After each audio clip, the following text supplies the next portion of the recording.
What's up? Honestly, today we're talking about bonds, the classic investment choice. It's been around forever and it still packs a punch on your portfolio. What is a bond? A bond is basically a really big government IOU. Basically, you're lending money to a company or a government and they're promising to pay you back with interest. So they'll add more money to what you paid them with. It's like, let's say you buy $1,000 bond from the United States government and you're saying, here's $1,000. And I trust you'll pay me back with interest over the next 10 years. And they do. Bonds are considered a medium risk investment. And it's like, there are two types of bonds. There's government investments that are very safe and the government really defaults on those bonds. So I'd suggest those. But there are corporate bonds, which are a bit riskier, but they often pay more interest. Just remember, higher return equals higher risk.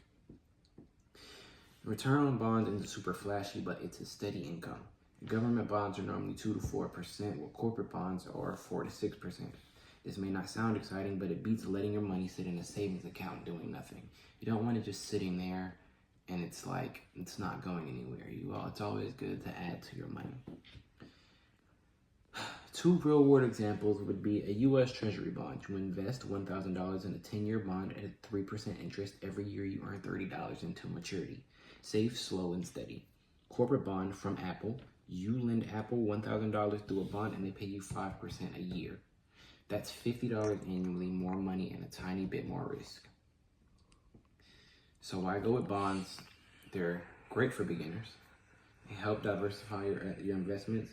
They offer predictable income, and they may not make you look like a millionaire overnight, but they're smart pieces of the puzzle building long-term wealth. They just stack up over time. The more money you put in, the more money you get out. Bonds are safe, steady, and smarter than you think. Invest wisely. There are other types of things you could use, like stocks. High risk level, potential return is 7 to 15 though, but it can drop. Real world example would be buying 10 shares of Tesla or Amazon. And the price goes up, you win, but if it drops, you also lose money. Another one would be mutual funds. Pull your money together with investors and invest in a mix of stocks and bonds. Medium to high risk level, return is also 6 to 10. It's about average. Real world example would be investing in a Vanguard S&P 500 mutual fund.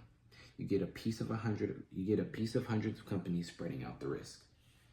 But once again, with higher risk comes higher return. I personally prefer bonds, but those are other things that you can look at and invest in and research yourself. Thank you.